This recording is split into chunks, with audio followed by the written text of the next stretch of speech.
இந்த கதை இது வந்து ஃபியூச்சரோட ஒரு கதை தான். இந்த கதையில நிறையவே மாஸ்டர்ஸ் அங்க இருக்கிற உலகத்தை அட்டாக் பண்ணி அப்படியே அழிக்க ஆரம்பிக்குதுங்க. இந்த மாஸ்டர்ஸ் தான் ஹியூமனிட்டியோட எனிமிஸ் அப்படின்னு சொல்லப்படுது. ஆனா இதையும் தடுக்கிறதுக்கு சில பல பசங்களை அவங்க ட்ரெயின் பண்ண ஆரம்பிக்கிறாங்க. அவங்களுக்குன்னு சில பல எபிலிட்டிஸும் இருக்கு. அவங்களுக்குன்னு ஒரு தனியான ஏரியா. இந்த இடத்துல அந்த பசங்களுக்கு ட்ரைனிங்க பயங்கரமா கொடுப்பாங்க. என்ன தேவையா இருந்தாலும் எல்லாத்தையுமே நிறைவேற்றுவாங்க. அதுக்கு பதிலா சில பல கண்டிஷனையும் அவங்க வச்சிருக்காங்க. என்னன்னா வெளி உலகத்தை அவங்க கான்டாக்ட் பண்ணக்கூடாது. அதுக்கப்புறம் ஒரு ஐலாண்ட காட்டுறாங்க. அந்த ஐலாண்ட்ல தான் நான் சொன்ன எல்லா பசங்களும் இருக்காங்க. இங்க நம்ம நனோ அவன்கிட்ட எந்த விதமான டேலண்டும் இல்ல. அதனாலே என்னவோ தெரியல அங்க இருக்கிற ஒரு பையன் அவன் பயங்கரமா நம்மால புலி பண்றான். அவன் கிட்ட ஸ்பைரோ கினசிஸோட பவர் இருக்கும். அதை வச்சுதான் ஆளு இந்த மாதிரி வேலையெல்லாம் பண்ண இருக்கும். அங்க திடீர்னு டீச்சரும் வந்து ஒரு 2 பேரை பத்தி சொல்ல ஆரம்பிக்கிறாரு. அதுல ஒரு பையனோட பேரு கேயா, இன்னொருத்தி இருக்கா அவளோட பேரு நானா. பசங்களுக்கு இத பத்தி தெரிய வர அந்த குண்டன் வழக்க போல எபிலிட்டிஸ பத்தி கேக்குறான். நம்மால பார்த்த பார்வையிலேயே அவனை பயமுத்திடுறான். டீச்சரும் வேற எல்லார்கிட்டயும் சொல்லி வச்சிருக்காரு, இந்த மாதிரி நம்ம கேயா இருக்கான்ல அவனோட டேலண்ட் அது ரொம்ப சீக்கிரட்டா. அதனால எல்லாருமே என்ன யோசிக்கிறாங்கன்னா நம்ம கேயாவோட டேலண்ட் அது ரொம்ப பவரா இருக்கும் அப்படின்னு யோசிக்கிறாங்க. நானாவும் அவளோட டேலண்ட்னால ரொம்ப கான்பிடென்டா இருக்கா. அவளோட டேலண்ட பத்தியும் அவங்க சொல்றான். என்னன்னா நம்ம நானாவால மத்தவங்களோட மைண்ட படிக்க முடியுமா. இதை கேட்டு அங்க இருக்கிற ஒருத்தங்களும் ஷாக் ஆகுறாங்க. இதுலயும் என்ன ஒரு அதிசயம்னா நம்ம நாகச்சிமா அவன் பக்கத்துல தான் அங்க சீட்டோ கிடைக்குது. அங்க மைண்ட் ரீடிங் எபிலிட்டினாலேயே அவனை பத்தி எல்லா விஷயமும் நம்ம நானாக்கு தெரிய வருது. ஆனா எப்படி எந்த அளவுக்கு அவங்க புலி பண்றாங்கன்னு. இதுக்கப்புறம் அவங்க மாஸ்டர்ஸ பத்தி பேசுறாங்க. ஆனா அதுக்குள்ள அந்த குண்டன் திரும்பவும் வந்து பயங்கரமா அவனை தொல்லை பண்ண ஆரம்பிக்கிறான். மாஸ்டர்ஸ் கூட நீ சண்டை போட போறியா, உனக்கு அதுக்கான எபிலிட்டி எல்லாம் இல்ல, நீ அதுக்கெல்லாம் ஃபிட் ஆக மாட்ட. நானாவோ அந்த குண்டனோட மைண்ட பச்சறா. ஹே எனக்கு நல்லாவே தெரியும் எதுக்காக இதெல்லாம் பண்றேன்னு. நீ வந்து என்ன இம்ப்ரெஸ் பண்ணும் தானே இதெல்லாம் பண்ணிருக்க. ஆனா இப்பயே சொல்லிடுறேன் நான் ஒன்னும் இதுக்கு இம்ப்ரெஸ் ஆக மாட்டேன். அதே மாதிரி உன்ன மாதிரி ஒரு கேவலமானவன் கூட எல்லாம் நான் போக மாட்டேன். இதனால மத்தவங்க முன்னாடி அவனுக்கு ரொம்ப அசிங்கமா போயிடுது. அதுக்கப்புறம் டீச்சரும் அவங்க பிரசிடென்ட தேர்ந்தெடுக்க சொல்றாரு. அங்க நம்ம குண்ட முக்காவ் அவன் தான் ஃபர்ஸ்ட் கைய தூக்குறான். ஏன்னா இந்த கிளாஸ்லயே அதிக பலத்தோட இருக்குதுன்னா அவன் தான் அப்படின்னு அவன் யோசிச்சுன்னு இருக்கான். பக்கத்துல சேயான்னு ஒரு பையனும் இருக்கான். அவனும் அங்க கைய தூக்குறான். நம்ம சேயா கிட்ட ஐஸ் எல்லாம் கண்ட்ரோல் பண்ற மாதிரி ஒரு பவர் இருக்கும். அதனால அவன் கைய தூக்குறான். உடனே அங்க நானாவும் சும்மா இல்லாம நம்ம நாகஜிமாவை அங்க போட்டு விட்டுறான். நம்ம நாகஜிமாவும் இதுல நிக்கணும்னு. நான் உங்களுக்கு தெரியல இந்த மாதிரி நம்ம நாகஜிமாக்கு நிறையவே திறமை இருக்கு. இத கேக்குறான். அவங்க 2 பேரும் பயங்கரமா கலாய்க்க தான் செய்யறாங்க. டேலண்டே இல்லாத நாகஜிமா அவனால பெருசா என்ன பண்ண முடியும், அவன்லாம் ஒன்னுத்துக்கும் உதவாதவன். இப்படியே அவங்களுக்கு இடையில சண்டை போகுது. அங்க இத பாக்குற நம்ம கியோயா ஒரு ஐடியாவை தரான். இங்க இப்படி சண்டை போட்டுக்கிறதுக்கு நீங்க சண்டையே போட்டுக்கலாம், அதுல தெரிஞ்சிரும் யாரு ஒரு பிரசிடென்டா இருக்கணும்னு. இத கேட்ட உடனே அவங்க 2 பேருக்கு ரொம்ப சந்தோஷமா இருக்கு. இதுதான் தேவையே அவங்களுக்கு. நாளைக்கு தெரிஞ்சிரும் யாரு பிரசிடென்டா இருக்கணும்னு. ஆனா நம்ம நாகஜிமாக்கு சுத்தமா அங்க விருப்பம் இல்ல. அவன் தேவையில்லாம இதுல மாட்டிக்கினான். அவளுக்கு இன்னமும் புரியாத விஷயம் என்னன்னா அதுக்காக நம்ம நானா என்னோட பேரை அங்க எடுக்கணும், நான் இதுக்கு ஒரு பிரசிடென்டா நிக்கணும் இப்படின்னு அவன் யோசிச்சுன்னு இருக்கான். முன்னாடியே நானா வேற ஃபாலோ பண்ணிக்கினே வரான். இடத்துல நானாவும் கேக்குறான், ஹே நாகஜிமா வந்து எனக்கு ஐலாண்ட சுத்தி காட்ட முடியுமா. அங்க நம்ம நாகஜிமா ஒரு ரொம்ப நல்ல பையனா, அதனால ஆளு ஒத்துக்கிறான் இந்த மாதிரி நம்ம போகலான்னு. இதனாலேயே அங்க நிறைய அவன் சுத்தி காட்டுறான். கடைசியில அவங்க கேஃபெட்டீரியாக்கும் போறாங்க. அங்க நம்ம நாகஜிமா நானாவோட எபிலிட்டிய பத்தி கேக்குறான். நீ நினைக்கிற மாதிரி என்னோட மைண்ட் ரீடிங் எபிலிட்டி அது அந்த அளவுக்கு எல்லாம் ஸ்பெஷல் இல்ல, அது ஒரு தொல்லமா தான். எப்பெல்லாம் நான் ரொம்ப கூட்டமா இருக்கிற இடத்துக்கு போறனோ இந்த இடத்துல என்னோட தலை பயங்கரமா வலிக்கும்பா. இதுக்கப்புறம் அவங்க திரும்பவும் ஒரு கிளிஃபுக்கு வராங்க. அந்த இடத்துல நம்ம நானா கேக்குறான், ஆமா நாகஜிமா நீ வந்து உண்மையிலேயே சொல்லு உன்கிட்ட எபிலிட்டி இருக்கா இல்லையா. ஏன்னா இந்த ஐலாண்ட பொறுத்த வரைக்கும் யார் யாருக்கு எபிலிட்டிஸ் இருக்கோ அவங்கள அனுப்புவாங்க. நான் அனுப்பியிருக்காங்கன்னா கண்டிப்பா உன்கிட்டயும் எபிலிட்டிஸ் இருக்கும். ஆமா இந்த மாதிரி என்கிட்ட எபிலிட்டிஸ் இருக்கு, நான் வேணும்ட்டே தான் எல்லாத்தையுமே மறைச்சு வச்சிருக்கேன். நான் என்னோட எனிமிஸுக்கு அது தெரியக்கூடாது, அதனால தான் நான் இப்படி பண்ணிருக்கேன். ஏன்னா எனக்கு வேற ஒரு இன்ஃபர்மேஷன் வந்திருக்கு, இந்த ஐலாண்டுக்கும் இந்த மாஸ்டர்ஸ் வந்திருக்கான். திடீர்னு நம்ம நானா விழ போவாளா மிஸ்ல நம்ம ஹீரோ தான் அங்க காப்பாத்துறானே. ஆமா என்ன ஆச்சு நானா தெரியல, இந்த மாதிரி யாரோ ஒருத்தங்க தள்ளி விட்ட மாதிரி ஃபீல் ஆச்சு. இந்த சைடு நம்ம கியோயாவும் அங்க இருக்கிற நிறைய பேரோட இன்ஃபர்மேஷனை பார்த்துன்னு இருப்பான். அந்த இடத்துக்கு திடீர்னு டீச்சர் வந்துறாரு. அம்மா கியோயா நீ இந்த இடத்துல என்ன பண்ணிருக்க. அது ஒண்ணும் இல்ல சார், இந்த மாதிரி நான் இன்ஃபர்மேஷனை கலெக்ட் பண்ணேன், வேற எதுவும் இல்ல. அப்புறம் அடுத்த நாள் அவங்களோட ஃபைட் ஆரம்பிக்குது. ஃபைட்டும் நம்ம சேயாக்கும் அந்த குண்டனுக்கும் தான் ஏற்பது. கஜிமா இந்த ஃபைட்டுக்கு வரலன்னு சொல்லிட்டான். அதனால தான் இவங்க 2 பேரும் சண்டை போடுறாங்க. நம்ம கஜிமாக்கு இந்த இடத்துல அவனோட பவரை காட்டணும்னு எந்த விதமான அவசியமும் இல்ல, அதனால தான் ஆளு அங்க வரல. இந்த ஃபைட்ல நம்ம சேயா பண்ண அட்டாக்ல குண்ட அங்கேயே தோத்து போயிடறான். இருந்தாலும் அவன் ஒத்துக்கல. ஒரு மிகப்பெரிய ஃபயர் பாலை வச்சு அவன் தாக்குறான். இந்த அட்டாக்கும் ரொம்ப பெருசா இருக்கும். அந்த அட்டாக் எவ்வளவு பெருசா இருக்கும்னா அது மத்த ஸ்டூடெண்ட்ஸ நெருங்கி வந்து தெரிஞ்சோ தெரியாமலோ எல்லாருமே மாட்ட வந்திருப்பாங்களா. அதனால நம்ம ஹீரோ தான் அங்க நடுவுல வர மாதிரி இருக்கு. இந்த இடத்துல நம்ம ஹீரோ அப்படியே தடுக்கிறான். அந்த அட்டாக்கும் நம்ம ஹீரோவோட பவர்னால நெலிஃபை ஆயிடுது. இத பாக்குற எல்லாருமே ஷாக் ஆகுறாங்க. ஆமா, உன்னோட பவர் அது என்னது உண்மையிலேயே என்னோட பவரா? அத பத்தி நான் சொன்னா அதனால என்னால நெலிஃபை பண்ண முடியும். இதை கேட்கறவங்க ரொம்ப ஷாக் ஆகுறாங்க. அங்க நாகஜிமாவோட பவரை பார்த்தோன்னே அங்க இருக்கிற ஸ்டூடெண்ட்ஸும் டிசைட் பண்ணிடுறாங்க நம்ம நாகஜிமா வந்தா பிரசிடென்டா இருக்கணும்னு. நாகஜிமாக்கும் அங்க ரொம்ப சந்தோஷமா இருக்கு. ஏன்னா இதுதான் ஃபர்ஸ்ட் டைம் நம்ம நாகஜிமாவை எல்லாருமே நம்பினது. அது எல்லாத்துக்குமே ஒரு வகையில காரணம் நம்ம நானா தான். அதனால அவனுக்கு சந்தோஷமா இருக்கு. தேங்க்ஸ் சொல்ற விதமா தெய்யத்துக்கு நம்ம நானாவை அவன் கூப்பிடுறான். நானாவும் ஒரு நம்பிக்கையோட அவனோட கைய பிடிக்கிறான். எனக்கு ஒரு நம்பிக்கை இருக்கு, இந்த மாதிரி கண்டிப்பா மத்தவங்க பேசுறது யோசிக்குது அது எனக்கு கேட்காதுன்னு.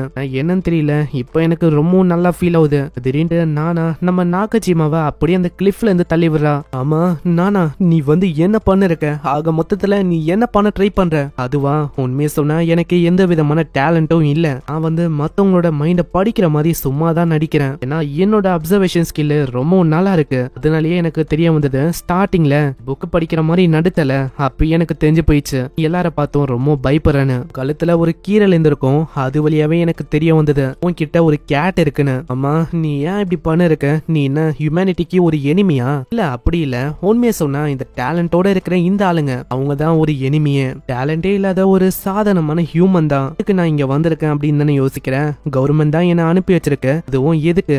உங்களை அழிக்கணும்னு. உன்னோட பவரை வச்சு எனக்கு நல்லாவே தெரியுது இதான் இந்த ஹியூமனிட்டியோட ஒரு பெரிய எனிமியா மாறதுக்கு நிறைய வாய்ப்பு இருக்கு. அதனால உன்னை ஃபர்ஸ்ட் நான் முடிக்கணும். நம்ம நாகஜிமா வழியும் அங்க அவளைக்கும் அதை பிடிச்சு சரியா நிக்க முடியல. கட்டத்துல ஆளோட கையும் அங்க மிஸ் ஆவ அப்படியே அவன் ஓஷன்ல விழுறான். நானக்கும் ஒரு மெசேஜ் வருது. பின்னாடி ஹியூமனிட்டியோட எனிமியா இருக்கிற அந்த ஃபியூச்சர் லீடரை நீ கொன்னுட்ட. நீ அவனை உண்டி உயிரோட விட்டனா இப்போதைக்கு 1 மில்லியன் ஆளுங்களோட உயிர் போயிருக்கும். இதுக்கப்புறம் தான் நம்மளுக்கு ஒரு விஷயத்தையே சொல்றாங்க. இது வரைக்கும் ஸ்டார்டிங்ல ஒரு மாஸ்டர்ஸை பத்தி நம்ம பார்த்திருப்போம்ல, அதுங்களாம் மாஸ்டர்ஸ் இல்ல, உண்மையிலேயே ஹியூமன்ஸ் தான். அதுவும் இந்த அவிக்கன் பண்ண ஆளுங்க தான் அவங்க எல்லாருமே. உலகத்துல ஒரு கார்னர்ல இருக்க ஒருத்தனும் அவிக்கன் ஆக ஆரம்பிச்சான். அதனாலேயே போக போக இந்த உலகம் அழிவை சந்திக்க ஆரம்பிச்சது.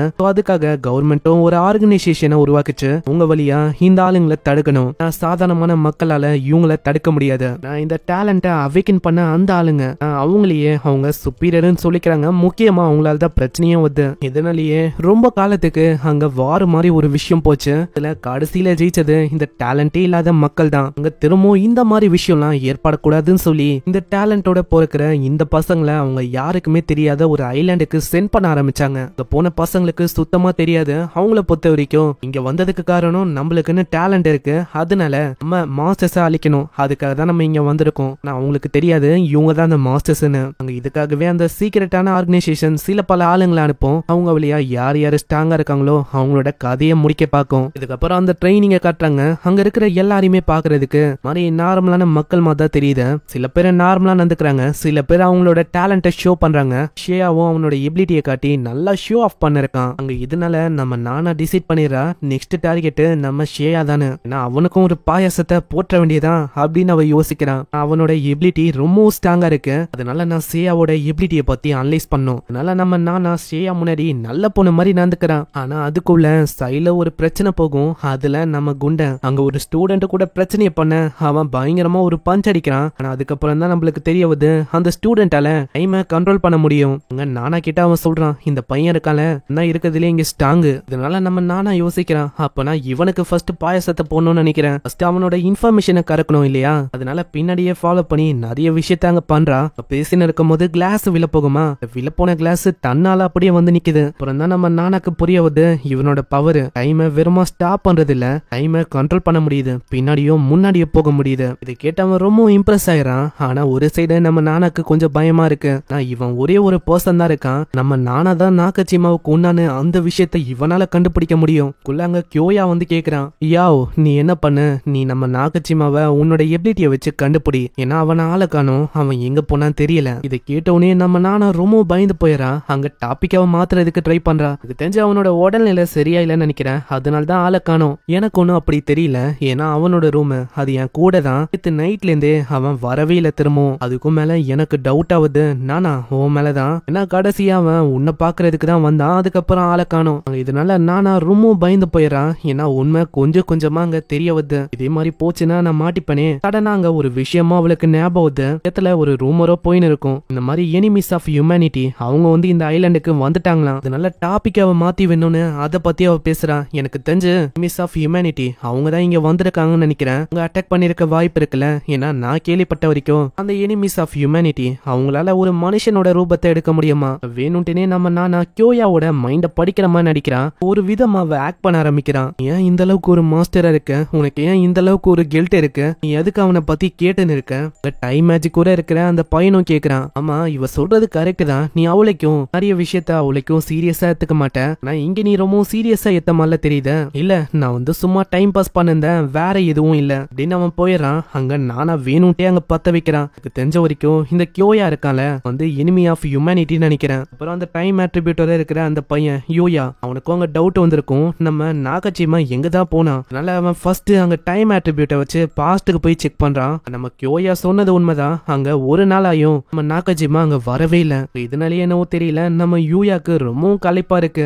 நானாக்கும் புரியுது எவ்வளவுக்கு எவ்வளவு இவனோட டைம் ஆட்ரிபியூட்டை பயன்படுத்துறானோ கேத்த மாதிரி இவனோட எனர்ஜியும் பயங்கரமா கன்சியூம் ஆகுதுன்னு நினைக்கிறேன். நான் வெறும் அவன் நேத்து நைட்டுக்கு தான் போனானே, அப்போ நான் தான் இவனை தசை திருப்பணும்னு நினைக்கிறேன். அங்க யூயாவும் சொல்றான், எனக்கு தெரிஞ்சு நேத்து கிளிஃபுக்கு நீங்க போனீங்கல்ல, அங்கேயும் நான் போய் பார்க்கணும்னு நினைக்கிறேன். இல்ல, நீ வந்து ரொம்ப டயர்டா இருக்க, நம்ம ஏன் நாளைக்கு போய் அங்க பார்க்க கூடாது? இல்ல, நான் வந்து போயே ஆகணும். ஏன்னா எவ்வளவுக்கு எவ்வளவு டைம் போகுதோ அது ரொம்ப கஷ்டமாயிடும். அதுக்கப்புறம் திரும்ப அந்த டைமுக்கு நான் போறதுக்கு. அதனால அவன் கேட்காம போயிடறான். ஆனா நம்ம நானாவோட லக்கோ என்னவோ தெரியல, இந்த இடத்துல கரெக்டா இவங்க கையை பிடிச்சி பேசின்னு இருப்பாங்க. இந்த எபிலிட்டி வரைக்கும் தான் பார்த்திருப்பான். அவனோட பவர் காலி ஆயிடுது. அதனால அப்படியே ஆளு பிரசன்ட்டுக்கு வந்துடுறான். சாரி நானா, இந்த மாதிரி என்ன மன்னிச்சிரு, நான் வந்து உன்னையே டவுட் பட்டுட்டேன். அங்க ஒரு சைடு நம்ம நானா யோசிக்கிறான், ஒரு சைடு மிகப்பெரிய பிரச்சனையா இருக்குது இவன் தான். அதனால ஃபர்ஸ்ட் இவனோட கதையை முடிக்கணும்னு நினைக்கிறேன். இதனால பயங்கரமான பிளான போடுறான். அந்த இடத்துல நைட் டைம்ல நம்ம யாவ் கிட்ட வந்து அங்க சொல்றா, நீ வந்து என் கூட வந்தாவணும், ஒரு பிரச்சனை நேத்து நைட்டு என்னால அதை சொல்ல முடியல, நான் ரொம்ப பயந்து போயிட்டேன், சொல்லாம வேணாவான்னு. அதனால தான் நான் இப்போ சொல்றேன், நாகச்சிமாவை இந்த இடத்துல தான் அந்த மாஸ்டர் தாக்குச்சு,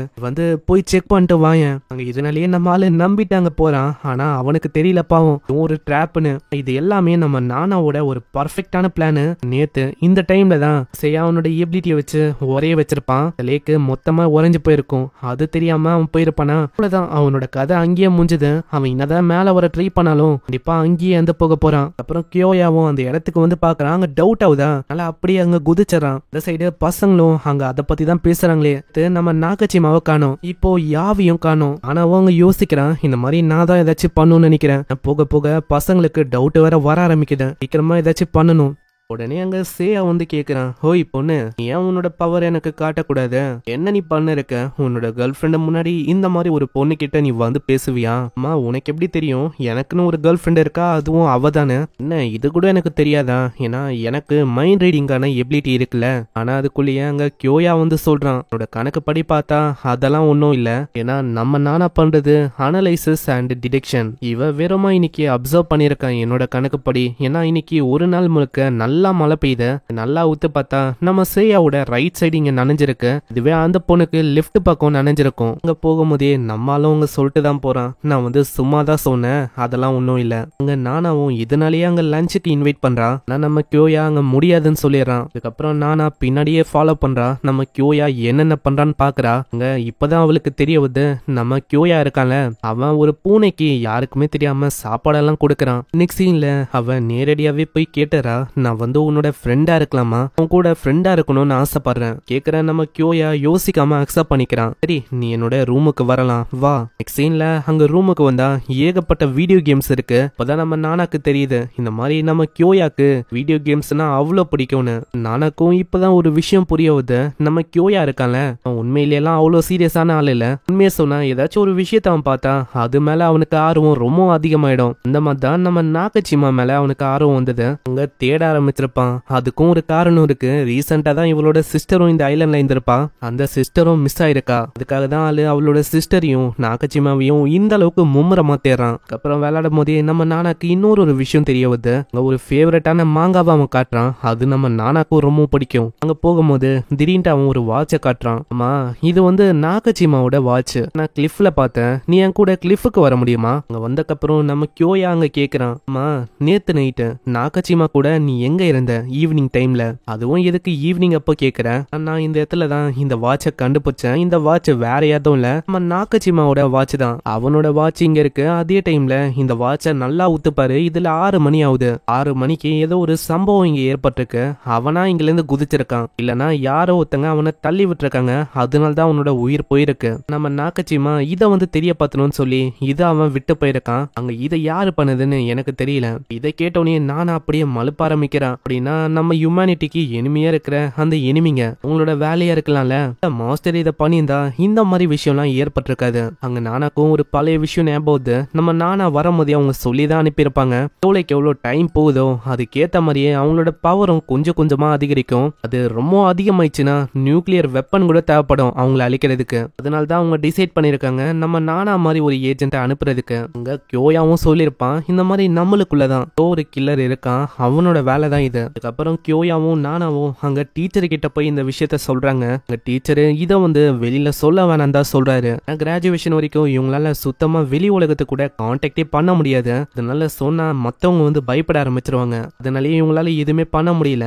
அந்த இடத்துல நம்ம நானாவும் வெளியில போகும்போதே சொல்றான், எனக்கு தெரியல, நாக்கச்சிமா வந்து ரீசெண்டா ஒரு பூனைக்கெல்லாம் சாப்பாடு போட்டுருந்தான். அந்த பூனை இப்போ எப்படி இருக்கும். அப்புறம் நம்ம கியோயாவை காட்டுறாங்க. அவன் அந்த பூனைக்கு பாலை கொண்டு போவானா. பின்னாடியே இதையும் ஒரு இடத்துல இருந்து நம்ம நானா பாத்துன்னு இருக்கா. அங்க உள்ள வந்து அவன் பாக்குறான், அங்க பூனையை காணும். பூனையை அவன் தேடுறான். அங்க பாலை ஊத்தும் போதே அங்க ஒரு பயங்கரமான பிளாஸ்ட் ஏற்படுது. அப்புறம் தான் நம்மளுக்கு தெரிய வருது, இந்த மாஸ்டர் பிளான பண்ணது வேற யாரும் இல்ல, நம்ம நானா தான். எப்படியாச்சும் நம்ம கியோயாவை கொல்லணும். ஏன்னா நொயின்னு அவன் தான் தேர்ந்து இருக்கானே. இதை எப்படி அவ பிளான் பண்ணிருப்பானா. ஏன்னா அந்த இடம் முழுக்க ஒரே குப்பையா இருந்திருக்கும். அதனால கேஸோட ஸ்மெல் அந்த அளவுக்கு வந்திருக்காது. அதே மாதிரி ஸ்டார்டிங்ல அவ வேணும்ட்டே ஞாபகம் பத்தி விட்டதுக்கும் இதுதான் ஒரு காரணம்.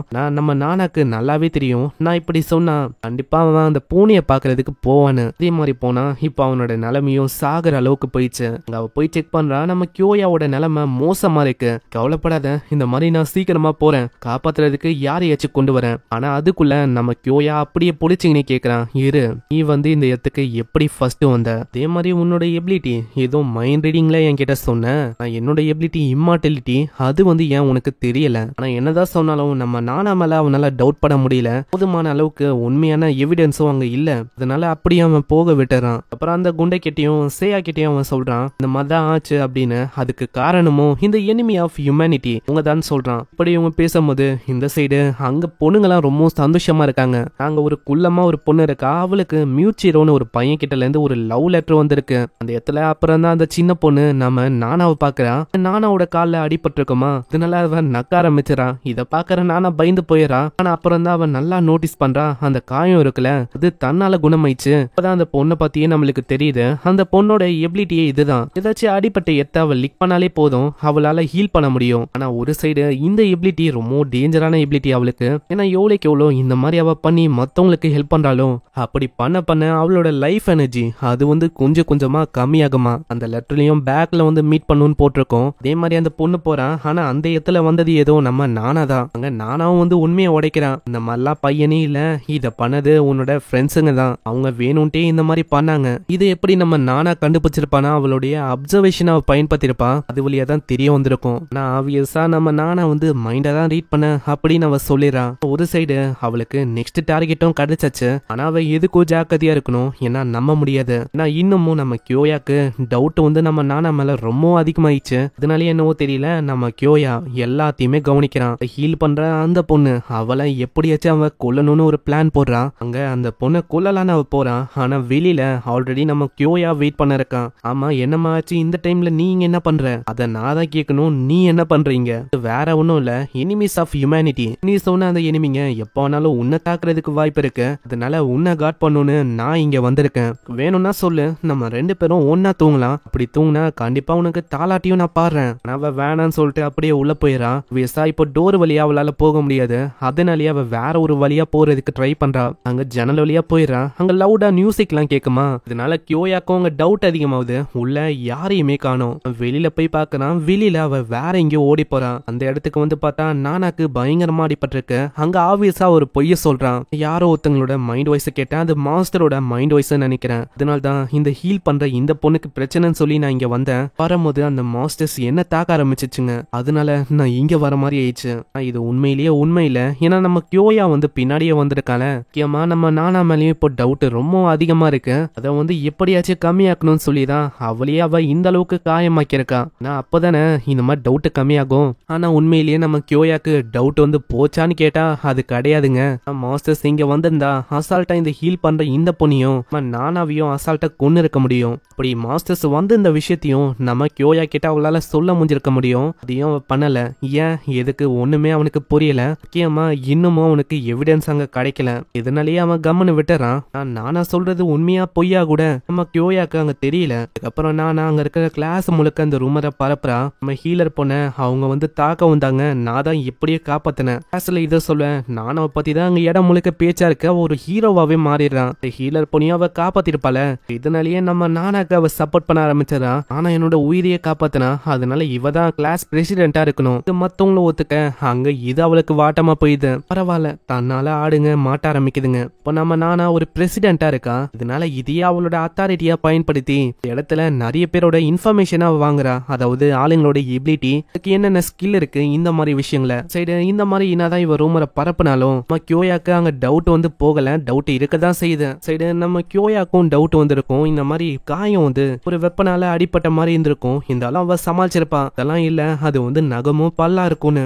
இதனாலேயே அவ யோசிச்சு வேற விதமான வெப்பனெல்லாம் அங்க கிரியேட் பண்றா. நீடல ஒரு பயங்கரமான பாய்சனை அவ தடவி வைக்கிறான். ஒரே குத்து போதும் ஒரு ஆளை மொத்தமா முடிக்கிறதுக்கு. அப்புறம் கீச்சின்னு ஒரு பையன் வரான். இந்த பையன் இருக்கால, அவனோட எபிலிட்டி வந்து ஃபியூச்சரை பாக்குறது. அதுதான் நம்ம ஆளோட எபிலிட்டியே. அங்க ஒரு போட்டோவா அவன் கொண்டு வரான். அந்த போட்டோலயும் நானா நம்ம கீச்சிய கொல்ற மாதிரி இருக்கு. என்ன நானா இந்த மாதிரி எதுக்காக என்ன கொல்ல பாக்குறேன்? என்னோட எபிலிட்டி ஃபியூச்சரை பாக்குறது. புரிய வைக்கணும்னு சொல்லி இவங்க ரெண்டு பேரும் வேற ஒரு இடத்துக்கு போறாங்க. அது ஒரு ரெஸ்டாரண்ட் தான். அந்த இடத்துல போட்டோவை அவன் கொடுக்கறான். இத பாரு, இந்த போட்டோல நானா மேல ஒரு நூடுல்ஸ் விழும். அதனாலேயே நம்ம நானா வேற ஒரு விஷயத்த வாங்குறா. அப்பயாச்சும் நம்ம நானாவோட ஃபியூச்சர் மாறுமான அவ செக் பண்றா. நாங்க கீச்சி சொல்றான், நீ என்னதான் ட்ரை பண்ணாலும் ஃபியூச்சர் மாறாது. அதே மாதிரி அங்க நடக்குது. அந்த வெயிட்டர் லேடியும் அவங்க போவாங்களா, தெரியாதனமா காலு தடுக்கி விட அவங்க எல்லா விஷயத்தையும் நானா மேலேயே போட்டுறாங்க. பாத்தியா, இந்த மாதிரி நான் சொன்ன மாதிரியே ஃபியூச்சர் உண்மையாயிடுச்சு. நானா எனக்கு இன்னமும் புரியல, எதுக்காக நீ எனக்கு கொல்றதுக்கு பாக்குற?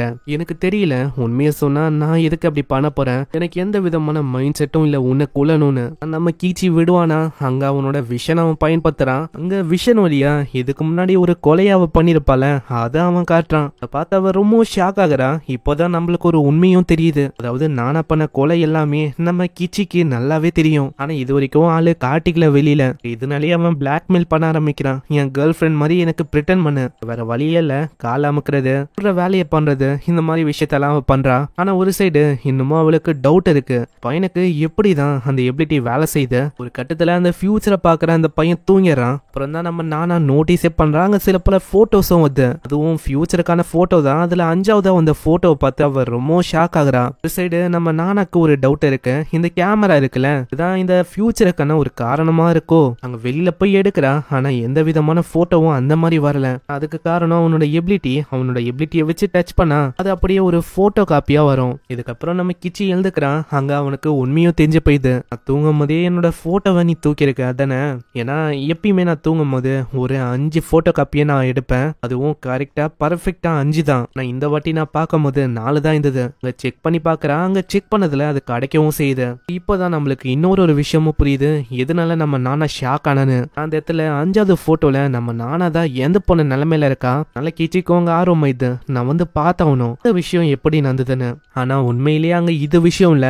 ஏன்னா நம்ம நானா அங்க போட்டோவை ஆல்ரெடி மாத்திட்டான். 5ஆவதா ஒரு வேற ஒரு போட்டோ இருந்திருக்கும். அந்த போட்டோல என்ன ஆயிருக்கும்னா நம்ம கிச்சி எந்த பொண்ணு நிலைமையில இருப்பான். அந்த இடத்துக்கு நம்ம கியோயா அந்த ஹீலர் பொண்ணு வந்து பாத்திருப்பாங்க. அதுதான் அந்த போட்டோல இருந்திருக்குமே. நம்ம நானா நம்ம கீச்சிக்கு தெரியாம அதை மாத்திட்டான். இதுக்கப்புறம் நான் போட்டோல பார்த்து அது எத்துக்கு வரா. அங்க கீச்சியும் எப்படியோ வருவான்னு அவளுக்கு நல்லாவே தெரியும். அந்த இடத்துல நம்ம கீச்சியும் வர ஆரம்பிக்க தெரியாதனமா நீடலும் கீழே வந்துடும். அதை எடுக்க போய் நம்ம நானா அங்க வசமா மாட்டிக்கிறான். ஆனா நம்ம நானா கிட்ட எப்படி அந்த போட்டோல ரோப் இருந்திருக்குமோ அதே மாதிரி இங்கேயும் அது இருக்கு. அந்த ரோப்பை வச்சு முடிஞ்ச அளவுக்கு அவ கொல்றதுக்கு ட்ரை பண்றா. ஆனா நம்ம கீச்சிக்கு ஆல்ரெடி எல்லாமே தெரிஞ்சிருக்கு இந்த மாதிரி தான் ஆக போகுதுன்னு. அதனால நம்ம கீச்சி அப்படியே தள்ளி விட நானாவால எதுவுமே பண்ண முடியல. நானாவ டச் பண்ண போவானா அதுக்குள்ள கரெக்டான வாய்ப்பு வாய்ப்பா பார்த்து அந்த நீடில வச்சு அவ குத்திடுறா. இதை பாக்குற கீச்சிக்கு அங்க எதுவுமே புரியல. ஏன்னா இந்த இடத்துல நானாதான் இறக்க வேண்டியது, ஆனா நான் எதுக்கு இங்க இறக்குறேன்? அங்க நானாவும் இப்பதான் அந்த போட்டோ பத்தின விஷயத்தையே சொல்றா. சொன்ன செகண்டே அங்க கீச்சியோட கதையும் முடியுது. அந்த டைம்ல தான் கியோயாவும் அந்த ஹீலர் பொண்ணும் அங்க வந்திருக்கா. அங்க இதை பார்த்து அவங்க ரொம்ப ஷாக் ஆகுறாங்க. ஆனா நானா ஆப்வியஸா அங்க மலிப்பிடுறான். மாதிரி நான் வந்து பார்க்கும்போது ஹியூமனிட்டியோட அந்த எனிமி அவங்க தான் அநேகமா தாக்கி இருக்காங்கன்னு நினைக்கிறேன். அதனால தான் கீச்சி இப்ப எந்த பண்ண நிலைமையில இருக்கான். ஆல்ரெடி கியோயா கீச்சியோட சில பல போட்டோஸை பார்த்திருப்பான். நானா அரையும் குறையுமா இருக்கிற மாதிரி போட்டோலாம் இருக்குமா. ஆல்ரெடி நானா மேல வேற டவுட் இருக்கு. அதனால நம்ம நானா மேல அவனுக்கு டவுட் போகவே இல்லை. ஆனா நானா அங்க மலுப்ப ஆரம்பிச்சிடறான். நீ நினைக்கிற மாதிரிலாம் இல்ல, கீச்சி இருக்கான்ல அவன் என்ன தப்பா போட்டோ எடுத்து மிரட்ட ஆரம்பிச்சான். நீ ஒண்டி கேர்ள் ஃப்ரெண்டா இல்லன்னா அவ்வளவுதான், இந்த போட்டோவை நான் கிளாஸ் முழுக்க பரப்பிடுவேன், அதுக்கப்புறம் உன்னால இதுமே பண்ண முடியாது. எத்தல கியோயாவாலையும் இதுமே பண்ண முடியல. அதனால அவன் அப்படியே விட்டுறான். இருந்தாலும் ஒரு சைடு கியோயாக்கு நம்ம நானா மேல டவுட் இருக்கதான் செய்யுது. அதுக்கப்புறம் நானா திரும்ப கீச்சியோட ரூமுக்கு வரா.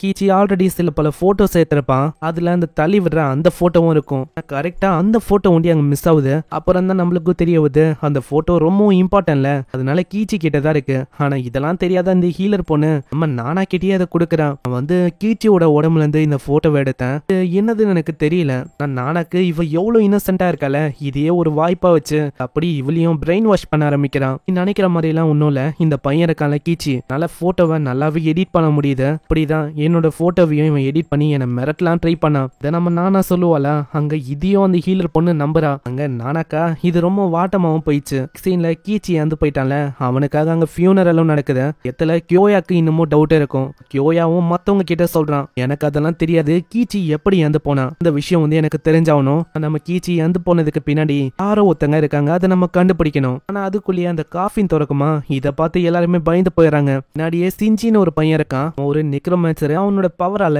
எந்த பொண்ணுங்களை அப்படி எழுப்ப முடியும். இது எல்லாத்தையுமே பண்ணது நான் தான். ஏன்னா கீச்சியோட மரணத்துக்கு பின்னாடி யாரு இருக்கான்னு நம்மளுக்கு தெரியவனவா, அதனால நம்ம இதை பண்ணியாகணும். இதை கேட்கும் போது நானாக்கு அங்க பயமாயிடுமா. கீச்சி ஒண்டி சொல்லிட்டானா அவ்வளவுதான், நானாவோட கதையை இங்க முடிஞ்சுது. அதனால நானா வேணும்ட்டுனே அங்க போய் சொல்றான். எனக்கு வந்து கீச்சி அவனோட மனசுல கத்துறது அலறது எல்லாமே கேக்குது. அதனால தயவு செஞ்சு அந்த மாதிரி ஒன்னும் பண்ணாதீங்க. நானா எப்பயுமே மைண்ட் ரீட் பண்றது எல்லாத்தையும் கரெக்டா சொல்லுவாளா. அதனால என்னவோ தெரியல, அங்க இருக்கிற பசங்களுக்கும் அது வந்து சரியா பார்த்து, ஆமா நீங்க வந்து அப்படி பண்ணக்கூடாது, இவ செஞ்சு நானா சொல்ற மாதிரி நீங்க பண்ணுங்க. இதனால அவங்களுக்கும் வேற வழி இல்ல. அங்க சிஞ்சி அந்த பையன் அவனோட ஸ்கில் ஆஃப் பண்ணி விட அவனோட உடம்பு திரும்ப அதே காஃபின்குள்ள போயிடுது. அங்க கியோயாவும் அவனோட கையாலேயே போஸ்ட்மார்ட்டம் பண்ணலான்னு பார்த்தா ஒரு கட்டத்துல எல்லாருமே இப்படி சொல்ல, அதனாலேயே அவன் பண்ண வேணாம் அப்படின்னு முடிவெடுக்கிறான். நெக்ஸ்ட் சீன்ல யூகான்னு ஒரு பொண்ணு இருக்கா. அவளுக்கும் இந்த சிஞ்சிக்கும் ஏதோ ஒரு கனெக்ஷன் ஓடுமா. அதனால நம்ம சிஞ்சியை பத்தி நம்ம யூகா கிட்ட அவ கேக்குறா. ஏன்னா எப்படியாச்சு நெக்ரோமன்சர் எபிலிட்டியை பத்தி நிறையவே நம்ம நானா தெரிஞ்சுக்கணும், அப்பதான் நம்ம சிஞ்சியை கொல்ல முடியும்ல. அங்க யூகாவும் சொல்றான், எனக்கு வந்து அவனோட எபிலிட்டியை பத்தி அந்த அளவுக்கு எல்லாம் தெரியாது. நானாக்கு நம்ம யூகா மேல டவுட் வருது. யூகாவும் நம்ம சிஞ்சியும் ஒன்னாதான் இருக்காங்க. ஒரு கட்டத்துல நல்லா ஃபாலோ பண்ணும்போது நம்ம நானாக்கு ஒரு விஷயம் அங்க தெரிய வருது. சிஞ்சி இருக்கான்ல, அவனும் இந்த யூகாவும் டேட் பண்ண இருக்காங்க. இது போதுமே, இது ஒரு நல்ல வாய்ப்பா இருக்கு. ரெண்டு பேரையும் அட் டைம்ல கொன்ற வேண்டியதான். இப்படின்னா ஒரு பிளான போடுறா. நெக்ஸ்ட் சீன்ல அங்க பிடி பீரியட் வருமா, எல்லாருமே அங்க ஜாலியா இருப்பாங்க. டைம்ல நம்ம நானா ஒண்டி வேணும்ட்டுன்னு இந்த மாதிரி உடம்பு சரியில்லைன்னு சொல்லி இங்கே பெட்ல அட்மிட் ஆயிரா. இது எல்லாமே நம்ம நானாவோட பிளான் தான். அந்த இடத்துல இருந்து தப்பிச்சு சிஞ்சியோட இடத்துக்கு போறா. சிஞ்சி கொரட்டை விட்டு தூங்கி இருப்பானா. தன வாய்ப்பா பார்த்து அவனோட கதையும் அவ முடிக்கிறான். அந்த இடத்துல இருந்து முடிஞ்ச அளவுக்கு ரொம்ப சீக்கிரமா ஓடி வர பாக்குறா. வழியில ஒரு பூனையும் அங்க மாட்டின்னு இருக்குமா. அந்த பூனையை காப்பாத்த போய் ரொம்ப அவளுக்கு டைம் ஆகுது. சைடு கியோயாக்கும் அங்க டவுட் வரும். இதனால அங்க நானாவை பாக்குறதுக்கு அவன் வரான். அங்க நானாவை ஆளுக்கானும் நானாவும் அங்க வந்து சொல்றான், மாதிரி வர வழியில ஒரு பூனை வசமா மாட்டிக்கிச்சு, நீங்க தான் ஹெல்ப் பண்ணணும். அந்த இடத்துல இதனாலேயே அவங்க ஹெல்ப் பண்றதுக்கு போறாங்க. அங்க யூகாவும் இருக்கா. பூனை வர டிரைனேஜுக்குள்ள வசமா மாட்டிக்குமா. அங்க யூகாவை பார்த்தோன்னே நம்ம கியோயாக்கு ஒரு ஐடியா வருது. ஏன்னா யூகா கிட்ட சூப்பர் ஸ்ட்ரென்த் இருக்கு, அசால்ட்டா இதை உடைச்சு தூக்கி எறிய முடியும். இல்ல இல்ல என்னால அப்படி பண்ண முடியாது, ஏன்னா எனக்கு கேட்டுனா ரொம்ப அலர்ஜி, இதனால நீங்களே ஏதாச்சும் பண்ணுங்கப்பா. அங்க கியோயா இதனாலேயே கேட்டோட ஃபுட்டை வைக்க இந்த பூனை அசால்ட்டா வெளியிலயும் வந்தது. இதுக்கப்புறம் நைட் ஆகுது. நைட் டைம்ல அங்க யூகாவை அவ கொலை பண்ண வரா. அதுக்குள்ள யாரோ ஒருத்தங்க மண்டையிலேயே அடிக்கிறாங்க. அது வேற யாரும் இல்ல, அந்த பொண்ணுக்கு ஒண்ணு செஞ்சி அந்த பையன் தான். ஏன்னா உண்மையிலேயே நம்ம செஞ்சி கிட்ட நெக்ரோமான்சியோட பவர் இருக்கான்னு கேட்டா கிடையாது. உண்மையிலேயே அந்த பவர் யாரு கிட்ட இருக்குன்னா யூகா கிட்ட தான் அந்த பவரே இருக்கு. உண்மையிலேயே நம்ம செஞ்சி கிட்ட என்ன பவர் இருக்குன்னா சூப்பர் ஸ்ட்ரென்த், அதுக்கான ஸ்ட்ரென்த் இருக்கும். நம்ம யூகா இப்பதான் ஒரு உண்மையை அங்க உடைக்கிறான். எனக்கு தெரியுமா, இந்த மாதிரி நானும் செஞ்சியும் முதல்ல டேட் பண்ணிருந்தோம். அந்த டைம்ல நாங்க நாங்க தியேட்டருக்கு போனோமா, தெரியாதனமா அங்க ஃபயர் ஆவேன், அதுல செஞ்சு தெரியாதனமா மாட்டிக்கினா, அதனால அவனோட கதையும் அங்கேயே முடியற மாதிரி ஆயிடுச்சு. எனக்கும் அவனை ரொம்பவும் பிடிக்கும், அதனால இப்போ வரைக்கும் அவனோட உடலை நான் பயன்படுத்திக்கிறேன், அவ்வளவுதான். அந்த இடத்துல நானாவோ எவ்வளவு கேக்குறான், இந்த மாதிரி என்ன விட்டுறேன், உன்னை எதுவுமே பண்ண மாட்டேன், நீ இவனை கண்ட்ரோல் பண்றல, இந்த விஷயத்தை பத்தி வெளியில தெரிஞ்சா யோசிச்சு பாரு, நிலைமை என்ன ஆகும், உன்னை பத்தி எல்லாருமே தப்பு தப்பா யோசிப்பாங்க. நான் அதை பத்தி சொல்ல மாட்டேன், நான் பண்ண விஷயத்த நீயும் சொல்லக்கூடாது, ஒரு நல்ல டீலா உனக்கு தெரியலையா? நான் இதுக்கெல்லாம் அவ சுத்தமா மயங்கவே இல்ல எனக்கு அதெல்லாம் வேணாவே வேணாம். நானாக்கும் புரியுது இவ இதுக்கெல்லாம் அசர மாட்டான்னு. நானா இதனால இன்னொரு விஷயத்த சொல்றான், என்னால செஞ்சு என்ன யோசிக்கிறான் அதை சொல்ல முடியும். அதை கேட்கிற யூகாக்கு ரொம்ப ஆர்வமா இருக்கு. ஏன்னா என்னதான் நம்ம செஞ்சு எந்த போயிருந்தாலும் என்ன யோசிக்கிறான் அதை தெரிஞ்சுக்கணும்னு ரொம்ப ஆர்வமா இருக்கா. இன்னமும் நம்ம நானாவால அந்த மைண்ட் ரீடிங் அந்த எபிலிட்டிய பயன்படுத்த முடியும்னு நம்ம யூகா யோசிச்சுன்னு இருக்கா. சரி இந்த மாதிரி சொல்லு, அவன் என்ன யோசிக்கிறான், அதுவா நீ சாகணுமா இப்படின்னு ஓடி போறா. இதுலயே யூகாக்கு தெரியுது, அடச்ச என்ன நல்லாவே ஏமாத்திட்டா, நான் ஒன்னும் இவளை விட போதில்ல. அந்த இடத்துல பயங்கரமா துரத்த ஆரம்பிக்கிறா. நம்ம நானாவும் ஓட ஆரம்பிப்பாளா. இது வரைக்கும் அங்க யார் யாரு இறந்து போனாங்களோ எல்லாரையுமே நெக்ரோமன்சஸ் ஸ்கில்ல வச்சு கண்ட்ரோல் பண்ண ஆரம்பிக்கிறான். அங்க இதெல்லாம் பார்த்து நம்ம நானா ரொம்ப ஷாக் ஆகுறா. நானா எதிர்பார்க்கல இந்த அளவுக்கு நிறைய பேரு. ஒரு வகையில காரணம் இதுக்கு முன்னாடி இந்த அந்த ஜெனரேஷனா இருக்க வாய்ப்பு இருக்கு. அவங்களே அடிச்சு கொண்டு இருக்கலாம், இல்லனா இதுக்கு முன்னாடி வேற ஏதாச்சும் ஏஜென்ட் வந்திருப்பான், அவன் எல்லாரையுமே கொண்டு இருப்பான்னு நினைக்கிறேன் அப்படின்னு அவ யோசிக்கிறான். ஒரு கட்டத்துல நிறையவே ஜாம்பிஸ் அவளை நோக்கி வருமா, நல்ல பயங்கர வேகமா அவ தப்பிக்கிறதுக்கு ஓட ஆரம்பிக்கிறான். ஓடி ஓடி ஒரு எத்துக்கு அவன் ஒளியறான். ஆனா அவளுக்கு தெரியல அங்கேயும் ஜாம்பி இருக்குன்னு. ஆனா எதிர்பாராத விதமா இந்த ஜாம்பிங்க சூரிய வெளிச்சப்பட்டா அதுங்களால மூவ் பண்ண முடியாது, அதுங்க படுத்த படுக்கையா மாறிதுங்க. நம்ம நானாக்கு நல்லாவே தெரிஞ்சிருக்கு, அதனால எப்படியும் அங்க இருந்து தப்பிச்சிடறான். ஆனா அங்க யூகா விடவே இல்லையே. யூகா அங்க லாக் பண்ணிட்டு நைட் ஆகுற வரைக்கும் வெயிட் பண்றா. நான் வேறமா நைட் ஆனாலே போதும் திரும்பவும் இவளை தாக்க முடியும்ல. ஆனா அதுக்குள்ள உள்ள நானாவ காணும். அங்க செஞ்சு கூட நானாவ எவ்வளவோ அவ தேடுறா, நான் எங்க தேடியும் அங்க நானாவ ஆள காணும். எத்துல காலையில ஆயிருக்குமா, செஞ்சு ஆள அங்க நகர முடியல. அதனால யூகா தான் அங்க தூக்கின்னு போற மாதிரி இருக்கு. ஆனா அந்த எத்துக்கு நானா பின்னாடியே வரான். என்னமா கண்ணு இந்த மாதிரி என்னதான் தெரியும், நானா இத ஒரு வாய்ப்பா வச்சு அங்க பாக்கெட்ல இருந்து நம்ம செஞ்சிய கண்ட்ரோல் பண்ற அந்த விஷயம். ஏன்னா நெக்ரோமான்சரோட ஸ்கில் எப்படி வேலை செய்யணும், அந்த பொண்ணுங்களோட கான்டாக்ட்ல இருக்க ஏதாச்சும் ஒரு பொருளை எடுத்தாலே போதும் வழியா யூகாவால கண்ட்ரோல் பண்ண முடியும். முன்னாடியே நிறைய பேர் இறந்து போயிருப்பாங்கல்ல, அவங்களோட பொருள் எல்லாத்தையும் பெட்டு கடியில வச்சிருப்பா, அதனால தான் அங்க கண்ட்ரோல் பண்ண முடிஞ்சிருக்கும். இப்போ நானா கிட்ட அந்த ஷீட் இருக்க, நானா மிரட்டுறா. எனக்கு நல்லாவே தெரியும் இதுதான் செஞ்சியோட ஷீட்டுன்னு. இது ஒண்டி இல்லைன்னா என்ன ஆகும் தெரியும்ல உனக்கு, அதனால மரியாதையா அந்த கிளிஃபுக்கு வா. அந்த கிளிஃபுக்கு வந்தோடனே நானா பயங்கரமா மிரட்ட ஆரம்பிக்கிறான். நான் இது அவ்வளவுதான், இந்த இடத்துல இருந்து தூக்கி போட போறேன், நீ என்ன பண்ண போற? இல்ல தயவு செஞ்சு அதை ஒண்டி தூக்கி போடாத, அது ரொம்ப எனக்கு முக்கியம். ஆனா ஆல்ரெடி நம்ம நானா டிசைட் பண்ணிட்டா இன்னைக்கு யூகா இறக்கணும்னு, அதனால அங்க தூக்கி போலான்னு போகும்போதே அவ சொல்றான், என்னோட டவுட் படி பார்த்தா சிஞ்சி அப்படி ஒன்னும் இறக்கல, அவன் எப்படி இறந்து போனா அந்த விஷயத்த இன்னமும் எனக்கு தெளிவா சொல்லு. இப்பதான் அவ உண்மையை உடைக்கிறா. அவன் சிஞ்சி இருக்கான்ல, அவன் தியேட்டருக்கு போனது எல்லாமே உண்மைதான், அது யூகா கூட இல்ல வேற ஒரு பொண்ணு கூட. அவன் யூகாக்கு சிஞ்சினா அவ்வளவு பிடிக்கும், அதனாலேயே என்னவோ தெரியல ஒரு மாதிரி பொசசிவ்னஸ் அவளுக்கு இருந்திருக்கு. செஞ்சு எப்பெல்லாம் வேற ஒரு பொண்ணு கூட இருக்கானோ நம்ம டைம்ல நம்ம யூகாக்கு இன்னமும் கோவம் தான் ஆகுது. இதனால செஞ்சியை ஏதாச்சும் பண்ணுன்னு சொல்லி அந்த இடத்துல நான் மொத்தமா பத்த வச்சுட்டேன். இதனால செஞ்சியோட கதையை முடியும் அப்படின்னு நான் எதிர்பார்த்தேன். அதே மாதிரிதான் ஆச்சு. என்ன ஒண்ணுனா செஞ்சி அங்க இருக்கிற ஒருத்தங்களையும் காப்பாத்த போனா கடைசியில அவனோட ஸ்ட்ரென்த் அவங்க காலி ஆச்சு. அதனாலே என்னவோ தெரியல ஆளும் அங்கேயே காலி தான். எனக்கும் வேணும் செஞ்சியை இந்த வழியில என்னால அடையவும் முடிஞ்சது அப்படின்னு அந்த விஷயத்த சொல்றா. அங்க நீடிலையும் அவ குத்துறப்பாளா, அந்த நீடில வச்சு நம்ம யூகாவோட கதையை அவ முடிக்கிறான். அதுக்கப்புறம் இன்னொரு பொண்ணு இருக்கா, அவ பாம்பு கூட வெள்ளான்னு இருப்பா. நக்குனாலே போதும் பாய்சன் அப்படி ஏறும். அந்த மாதிரி ஒரு எபிலிட்டி இருக்கு. ஆனா இந்த மாதிரி ஒரு எபிலிட்டியை கண்ட்ரோல் பண்ணணும்னா பாய்சனஸான விஷயத்த அவ சாப்பிடற மாதிரி இருக்கும். அதுக்காக தான் அங்க பாம்பி அவ தொல்லை பண்ண இருக்கா.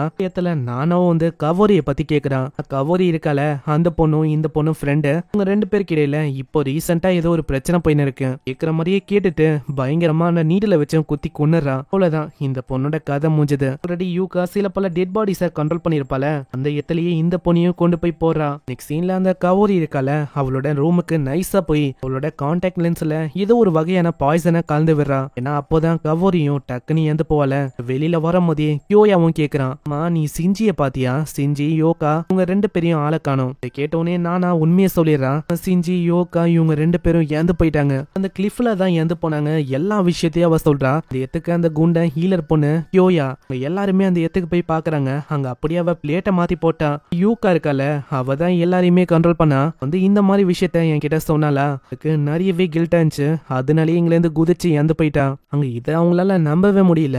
இவளா இப்படி அப்படி பண்ணான்னு இடத்துல நானும் ஒரு ஐடியாவை தரேன். நீங்க என்ன பண்ணுங்க, இந்த இடத்துல இருக்க இந்த பாடி இதை வந்து எரிச்சிடுங்க. அதே மாதிரி அந்த குண்டனும் பண்றான். அந்த இடத்துல ஒரு சைடு நம்ம கியோயாக்கு இதெல்லாம் சுத்தமா பிடிக்கல. ஏன்னா ஒரு வகையில டவுட் மொத்தமா இருக்குன்னு கேட்டா அது நம்ம நானா மேலதான். இடத்துல இதனாலேயே நம்ம கியோயா கத்த ஆரம்பிச்சிடறான்.